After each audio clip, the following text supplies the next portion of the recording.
Қымбатты оқушылар, жалпы көрермен, қалдарыңыз қалай, амансыздар ма? Бүгін бізде ерекше сабақ. Біз қазақ тілі сабағын бастаймыз. Бүгінгі тақырып етістік. Жақсы, біз бірінші сұраққа көшейік. Бірінші сұрақты жақсылап оқып алайық. Қараңыздар. Есімшеде, көсемшеде қатысқан сөйлем. А нұсқасы: Шымкентке бармағалы көп болды. Барып келуге қалай қарайсың?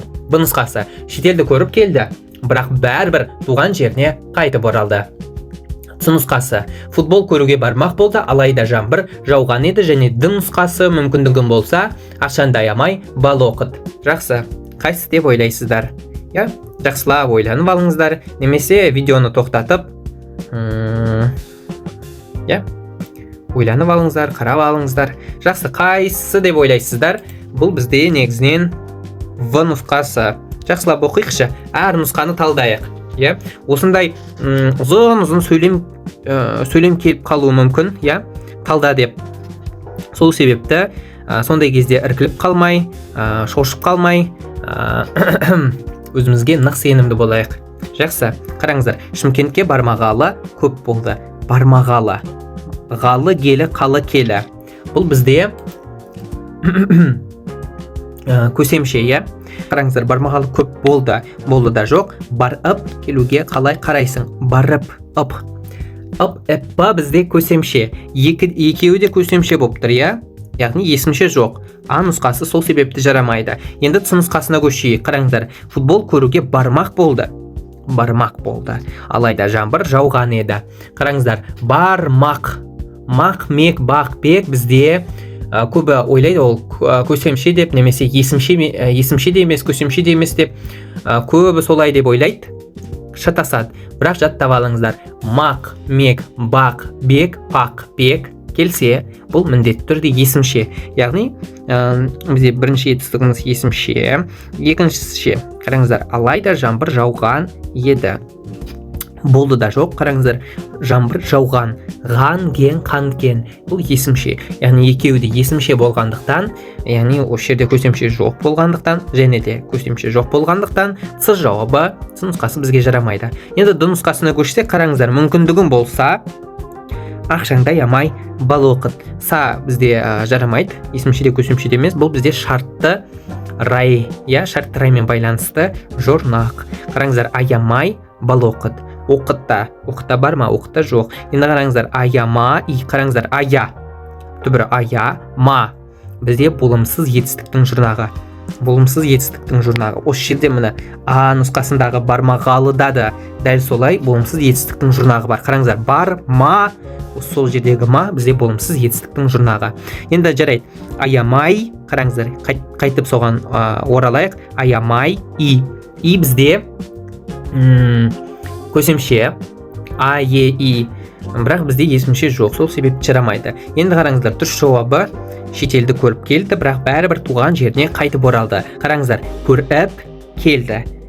Және де қайтып, ол жерде көріппен қайтып, бізде көсемше бар. Енді оралған, ған, ген, қан, кен, бұл бізде есімше. Біз оны білеміз. Жақсы, келесі сұраққа көшейік.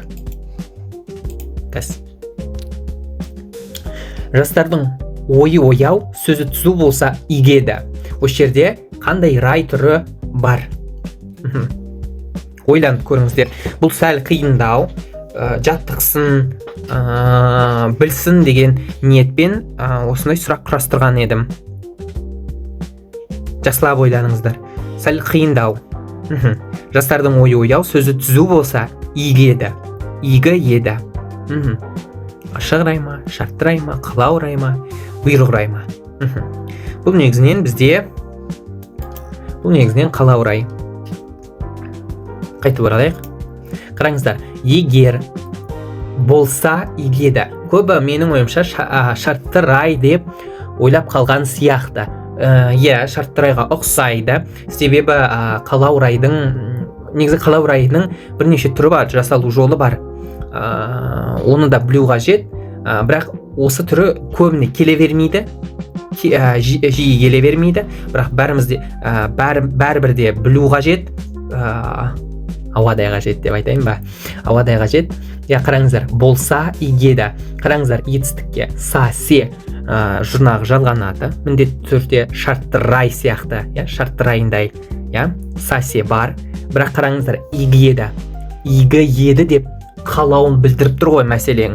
Қалауын білдіріп тұрғаннан кейін бұл қалау райы. Яғни игі еді деген конструкцияны деп айтайыншы, конструкцияны көретін болсаңыздар, онда міндетті түрде бұл қалау рай екен, ұмытпаңыздар. Шартты рай, біз оны бәріміз білеміз. Са, се, ол барса, ол келсе, ол көрсе ғана бір нәрсе орындалады деп шарт қояды.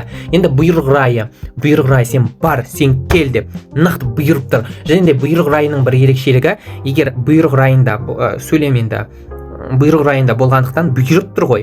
Және де көбінде сөйлемнің соңында не келуі мүмкін? Атмеді леп белгісі келуі мүмкін. Сол себепті, бірақ байқаңыздар, енді леп белгісі бірнеше жағдайда қойылуы мүмкін, бірақ енді сөйлемге қарай ол бұйрық райы болып қалуы мүмкін. Сол себепті осыны да ескере жүріңіздер. Енді ашық райы мен жиі айтам оны. Жалпы ашық райы бізде үш шақпен, етістіктің үш шағы бар, өткен шақ, осы шақ және де келер шақ. Сонымен байланысты, яғни қалау райы болмаса, шартты рай болмаса, бұйрық рай болмаса, бұл яғни ашық рай болатыны сөзсіз. Енді сөйлемде етістік болса, міндетті түрде. Жақсы, келесі сұрақ. Ырықсыз етісті табыңыз. Жақсылап оқиық. Көрсетті, шаттанды, сырласты, алынды. Көрсетті, шаттанды, сырласты, алынды. Ырықсыз етіс өздігінен жасалады іс-әрекет, өздігінен жасалғандай болады. Бұл сәл қиындау. Мен әдейі алып келдім. Жақсы, қайсысы деп ойлайсыздар? Жақсылап оқысаңыз, сіздар негізі табасыздар. Ол бірде нетіп тұрады, өзі көрініп тұрады негізі ырықсыз етісі, бірақ шатас қалмаңыздар. Жақсы, дұрыс жауабы Д. Қайтып оралайық. Қараңыздар. Д бізде алынды. Жалпы мына жеріне дұрыс жауабы деген жерде негізі несі тұруға керек еді, атмеді ережесі тұру керек еді, бірақ ережесін мен жаза алмадым, ұмытып кетіппін. Бірақ қараңыздар, егер негізі ырықсыз етістіктің деппін ғой, ырықсыз етістің жұрнағы негізі ыл, көбінде ыл әріпімен байланысты. Н бізде көбінде өздік етістің несімен байланысты, өздік етіспен байланысты. Бірақ қазақ тілінде ереже бар. Егер дейді, түбірде, жалпы сөздің түбірінде, жалпы етістіктің, бұл етістікпен байланысты, сөздің түбірінде ыл әріпі болса, ыл әріпі соңғы болса, онда ырықсыз етісті жасау үшін біз н, яғни өздік етістігіндей н жұрнағын жалғаймыз. Бірақ бұл өздік етіс болмайды. Бұл бізде ырықсыз етіс болады. Себебі қараңыздар, алынды, өздігінен алынғандай болып тұр, дәл сондай рең беріп тұр. Және де түбірде бізде л деген әріп бар. Осы ережені міндетті түрде жаттап алыңыздар. Ешқашан түсініп жаттап алыңыздар. Ешқашан да ұмытпаңыздар. Яғни түбірде л келсе, оған және де ын жалғанады. Ырықсыз етісті жасау үшін біз ын деген жұрнақ жалғаймыз. Ал енді қараңыздар, көрсетті, шаттанды, сырласты. Бұл жерде де сәл қиындау. Себебі қараңыздар, көрсетті, бұл бізде өзгелік етіс. Көрсетті, мына жердегі сет деп тұрғаны, бұл өзгелік етіспен байланысты, өзгелік етістен көрсет, бүйт сүйт деп тұр, Енді бір жауабын қарайықшы, шаттанды. Мына жерде етіс жоқ деп ойлап қалуыңыз мүмкін. Сосын с жауабына да дәл солай, бірақ оны кейіннен қазір тоқталатын болам. Соғанда қараңыздар, шаттанды, тан. Бұл жердегі тан деген шаттан деген жұрнақ, яғни қосымша бізде өздік етіс жұрнағы, иә. Енді ц, қараңыздар, сырласты, мына жердегі лас деп тұрғаны бұл ортақ етіс, яғни сырласты, бұл ортақ етіс. Бір жауабындағы шаттанды, бұл бізде өздік етіс. А жауабындағы көрсетті бізде өзгелік етіс. Болашақта осы ырықсыз етіске келген уақытта мен нюанстарын, яғни кей ескеретін жағдайларын айтатын болам. Міндетті түрде күтіңіздер. Алда сондай видеолар шығып отырады. Жақсы. Дұрыс жауабы алынды. Жақсы, келесі сұрақ. У жұрнағы арқылы жасалатын етістіктің түрі. Етіс, құранды етіс, қалып етістігі, тұйық етістік. Қайсысы деп ойлайсыздар? Мынау бір жауабы мә саған сондай етістік бар ма, сондай етістіктің түрі бар ма деп нет қалған шығарсыздар, иә? Таң қалған шығарсыздар, таң қалмаңыздар. Қазір бұл жайында нететін боламыз, сөз қозғайтын боламыз. Жалпы у жұрнағы қай етістіктің түрімен байланысты? Ойланыңыздар. Бәлкім бұл етіс шығар, немесе қалып етістігі. Негізі дұрыс жауабы тұйық етістік. Қайтып оралайық. Қараңыздар, у десе міндетті түрде көз алдымызға тұйық етістігі келу қажет, е? Қараңыздар, бару, келу, я мысалы бар түбірі бар. У бізде тұйық етістігі. Жалпы жаттап алыңыздар, бұл жиі кездеседі, осы тұйық етістік. Енді құранды етістікке қазір бізде тест орындайтын боламыз. Енді қалып етістігі. Қалып етістігі оп-оңай, өзі 4-ақ сөз ба, 5-ақ сөз ба. Жатыр жүр, отыр тұр, я, төртеу, я. Бара жатыр, келе жатыр, оқып отыр дегенде, я. Осы отыр, жатыр жүр, отыр тұр дегендегі тұр, сондай сөздер, бұл бізде қалып етістігі. Өзі төртеу, жаттап алыңыздар, оп-оңай. Енді етіске ол жарамайды, у деген жұрнақ. Етістің бағаны біз оны талқыладық қой, иә? Жалпы етістердің етістің түрлерін. У деген сол тұйық етістігімен байланысты. Жақсы, келесі сұрақ. Бұл енді етістіктің шақтарымен байланысты.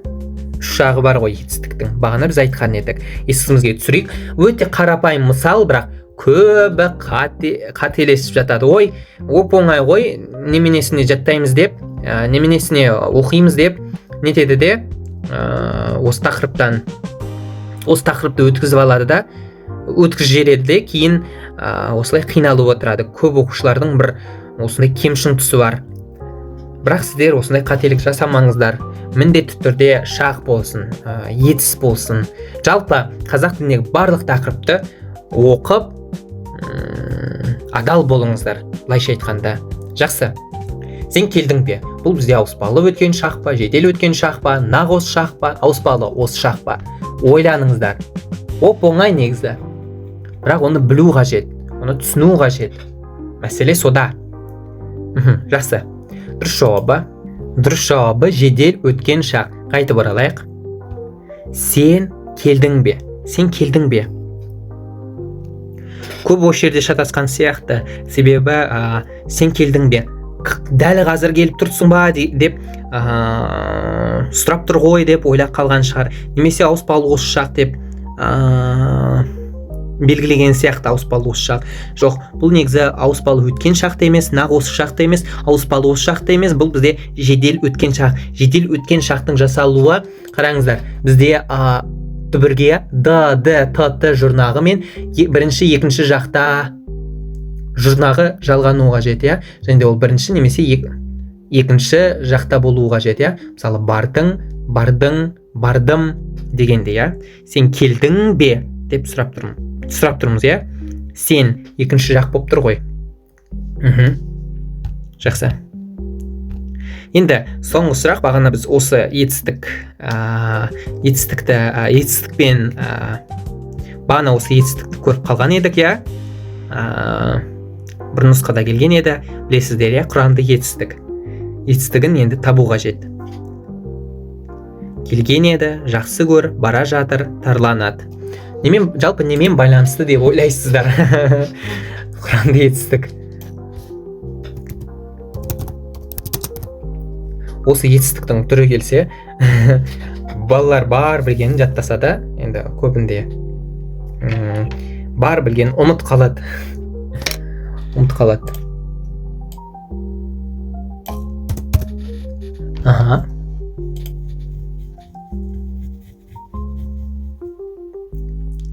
Қараңыздар, дұрыс жауабы негізі жақсы көр. Яғни қараңыздар, есім сөздерге белгілі көмекші етістіктер тіркесіп, оған қимыл мағынасын қосу арқылы жасалған етістіктің түрі. Сәл қиындау болып естіледі. Бірақ енді оп-оңай, қараңыздар. Келген еді. Бірінші компоненті есім сөз бе? Жоқ. Бара жатыр. Бара жатыр енді екеуді етістік болып тұр ғой, мәселен. Тарланады мүлде мен жай ғана жаза салғам, мүлде келмейді. Енді қараңыздар, жақсы көр. Жақсы деген есім сөз, көр деген көмекші етістік. Жалпы етістік. Сол себепті құранды етістіктің несін анықтамасын жақсылап оқып алыңыздар, жаттап алыңыздар. Бұл келіп қалуы мүмкін, міндетті түрде. Жақсы. Осымен біздің сабағымыз тәмам. Сіздерге көптен көп рахмет. Сау, сәлематта болыңыздар.